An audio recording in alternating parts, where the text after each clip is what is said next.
எனக்கு அன்பான தேவனுடைய பிள்ளைகளே, ஆண்டவராகிய இயேசு கிறிஸ்துவின் பிள்ளைகளாகிய நமது வாழ்க்கையில் கர்த்தர் எத்தனையோ நன்மைகளை செய்து கொண்டிருக்கிறார். அவைகளுக்கு மத்தியிலும் நமக்குள்ளே போராட்டங்கள், நெருக்கங்கள், உபத்திரவங்கள் காணப்படத்தான் செய்கிறது. ஆவிக்குரிய வாழ்க்கையில் நான் கிறிஸ்துவை உத்தமமாய் பின்பற்றுகிறேன் என்று சொல்லுகிற எந்த தேவனுடைய பிள்ளையாய் இருந்தாலும் ஒருவேளை விரும்பத்தகாத ஒரு உபத்திரவத்தின் பாதையிலே நாம் நடத்தப்படுவோம். அதற்கு விதிவிலக்கே கிடையாது. ஒருவேளை என் வாழ்க்கையில உபத்திரவமே இல்லை என்று ஒருவர் சொல்வார் என்று சொன்னால், சற்று அவர்தான் தன்னை ஆராய்ந்து பார்க்க வேண்டும். கிறிஸ்துவுக்குள் இருக்கிறேனா இல்லையா என்பதை குறித்து. ஏனென்று சொன்னால், வேத வசனம் திட்டமாய் சொல்லுகிறது, அன்றியும் தேவ பக்தியாய் நடக்க மனதாயிருக்கிற யாவரும் துன்பப்படுவார்கள். அப்படியானால் கிறிஸ்துவை விசுவாசிக்கிறேன், ஆண்டவருடைய பிள்ளையாக வாழ்கிறேன் என்று சொன்னால் நாம் ஒரு உபத்திரவத்தின் பாதையிலே நடத்தப்படுவோம். அந்த உபத்திரவத்தின் பாதையிலே நமக்கு வாக்குத்தத்தங்கள் கொடுக்கப்பட்டிருக்கும்.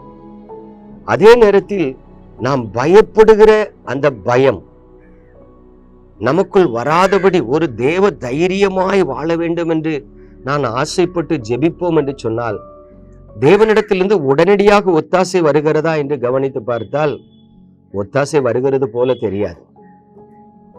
ஏதோ கைவிடப்பட்டவர்களைப் போல தோன்றும். எங்கோ தேவனுக்கு மறைவாக நாம் இருக்கிறது போல தோன்றும். அப்படிப்பட்ட நேரங்களில் எல்லாம் நாம் எப்படி நம்மை தேவனுக்குள் திடப்படுத்திக் கொள்வது? அதை குறித்து தான் வேதம் சொல்லுகிறது.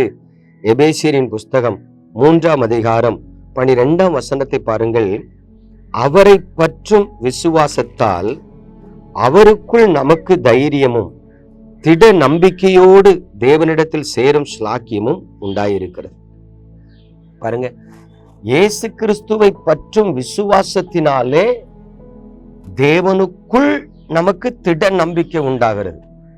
அப்படியானால் ஆவிக்குரிய வாழ்க்கையில வளர்ந்த தேவனுடைய பிள்ளைகளுக்கு நாம் உபத்திரவத்தின் பாதையில் இருக்கும் பொழுதெல்லாம் தேவனிடத்திலிருந்து கிருபையுள்ள வார்த்தைகள், நம்மை பலப்படுத்துகிற வார்த்தைகள் வருகிறது என்று சொல்லிவிட முடியாது.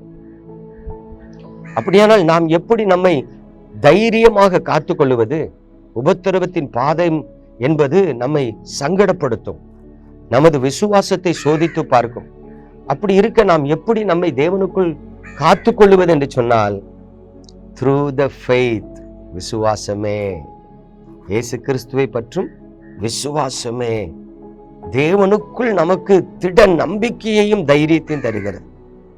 ஆகவே எனக்கு அன்பான தேவனுடைய பிள்ளைகளே, கர்த்தர் மீது நாம் வைத்திருக்கிற அந்த விசுவாசத்துல கொஞ்சம் கூட பின்னடையவே கூடாது.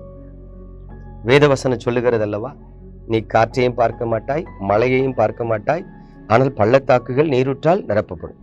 அப்போ காணாத தேவனிடத்திலிருந்து கேளாத சத்தத்துக்கு மத்தியில நம்முடைய விசுவாசத்தினால் தேவனுக்குள் நமக்கு திட நம்பிக்கை உண்டாகிறது. அல்லேலூயா.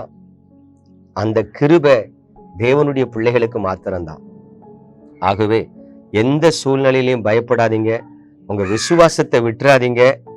உங்கள் விசுவாசத்தின் மூலமாக நீங்கள் பாதுகாக்கப்படுவீர்கள், ஆசீர்வதிக்கப்படுவீர்கள், கர்த்தரால் நடத்தப்படுவீர்கள், கைவிடப்பட மாட்டீர்கள். நம்ம ஜெபிப்போமா? எங்கள் அன்பின் பரலோக தகப்பனே, உம்மை பற்றும் விசுவாசத்தினால் எங்களுக்கு உண்டாகிற தைரியத்தை குறித்து சிந்தித்தோம். ஆகவே உம்மை பற்றும் விசுவாசத்தை நாங்கள் ஒருபோதும் விட்டுவிடாதபடி உங்க கிருபை எங்களை தாங்கி நடத்தட்டும். உம்முடைய பரிசுத்த பிள்ளையாகிய இயேசு கிறிஸ்துவின் நாமத்துல எங்களை கண்மணி போல பாதுகாத்து ஆசீர்வதித்து உமது செட்டைக்குள்ள மறைத்து வழி நடத்தும். இயேசு கிறிஸ்துவின் அற்புத நாமத்தில் பிதாவே, ஆமென்.